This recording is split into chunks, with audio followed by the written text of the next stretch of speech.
Impact segment tonight, the talking points memo, Obamacare not ready for prime time. As we've been reporting, there are so many problems attached to the new Affordable Care law, it's pretty much impossible to list them all. Yesterday was the first day for the government health insurance exchange. Problem was, many Americans could not get through to sign up, or to get information, or to get a pizza. You just could not get through. Add to that, the fact that the feds will not verify incomes on the exchange, so you could apply for health insurance subsidies even if you're making $18 million a year. How would the feds know? And then there's your doctor. Is he or she going to take government-mandated health guidance? Many doctors say no. That may well lead to a shortage of physicians, meaning that you'll have to wait longer to be treated. Hello, Canada. Now, the shutdown of the government over Obamacare is sending another signal to the rest of the world that this country is chaotic. And of course, the entertainment guys are all over it. The government of the United States officially closed for business. Finally, a chance to use our famous nation-building skills right at home. Congress is still getting paid. Let me tell you something. I want the names of the idiots who elected these people. Oh, wait. Oh, it's us? Never mind. Maybe if you just explained Obamacare, we'd be able to resolve this issue quicker. To help insure all Americans. But what does that mean? No clue. I am glad the government is shut down. Think about it. For the first time in years, it's safe to talk on the phone and send emails without anybody listening in. Anybody go to the harbor today to look at the Statue of Liberty? There's the Statue of Liberty. They got it. They got it tarped up.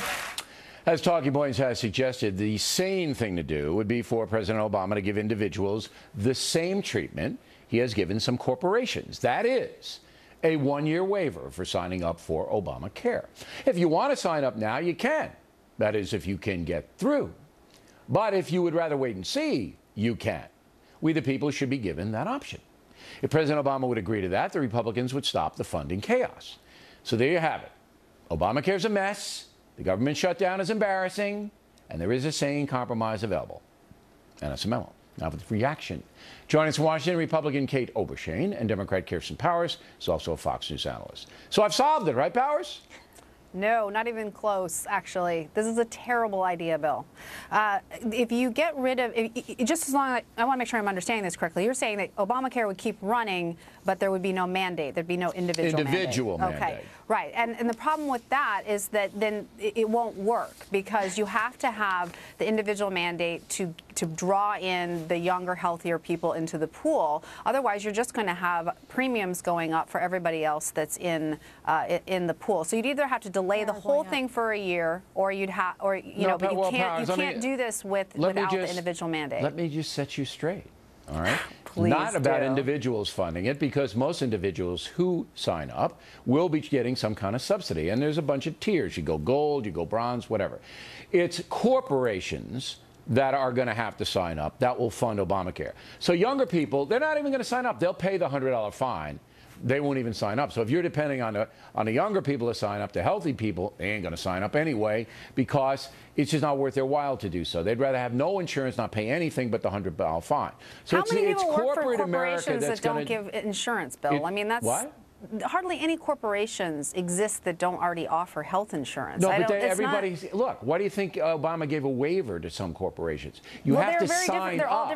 No, but they're all different kinds of waivers, and a lot of them are very specific to certain situations in those corporations. It is going to be the corporations and companies of the United States that drive the money into the Obamacare system, not the individuals. The people who are trying to sign up right now are logging onto the exchanges are individuals. Right. There was already a waiver for businesses. I mean, they already did that because the businesses were they're having a lot of trouble for small businesses. As we'll talk about later on in the program, there are many waivers, but most businesses have to buy into this, which is why they're cutting their hours down. Powers, surely you know this. That's small from businesses, full-time to Bill. part-time. That's not corporations. I mean, when we talk about corporations, I assume you're talking about like IBM. Are you telling me? Are you really telling me like Home Microsoft Depot, is getting You're talking rid of, about all the fast food chains. Surely you know that. All right, Kate, go ahead. Go ahead.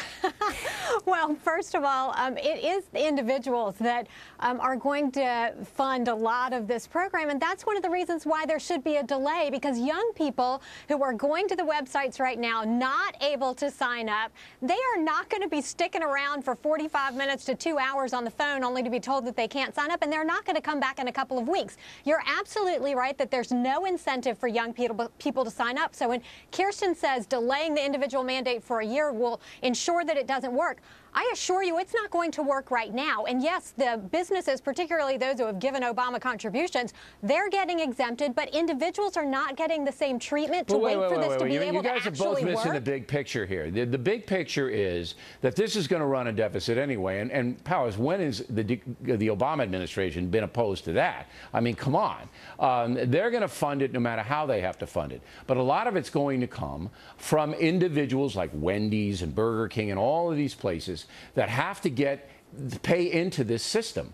Individuals, yes, Bill, but most Wendy's individuals who sign up are going to get subsidies. But they're going to get subsidies. But because most individuals who work get coverage from their companies. But why are you referring to companies as individuals? I'm not. I'm just telling you it's a system that depends on corporate America's buy-in, which is why they're compelling them to do that, which is why they're cutting the hours down for their workers.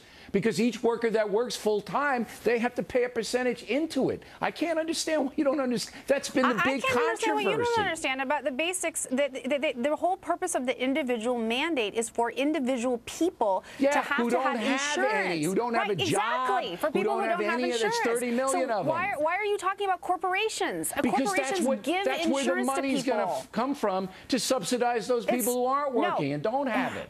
It's a lot of the money is going to come from having people in the pool who are buying insurance. This is how the insurance pools work. I mean, this is why this is such a mess, because even you don't understand it. Yeah, Lenny is not going to be subsidizing Squiggy. All right? Yeah. It has to come through a funnel of corporations because that's where most people have jobs. Go ahead, Kate, I'll give you the last word. Part of the problem with the individual mandate bill is not that everybody's getting subsidies, but that individuals are watching their health care costs escalate. Obama said that individuals would see their health care costs go down by about $2,500 by the end of his first term. That's not happening, and not everybody is getting subsidies. A lot of people are either getting kicked off their insurance or they're watching their premiums rise significantly, and young people are going to be watching. Those are people with a certain income. No, they're not, Bill. They're not the wealthy. People. No, that's the key here. That is the problem, that Obama's promise was a lie, and that individuals, and I'm not talking about high-income individuals, but your average Americans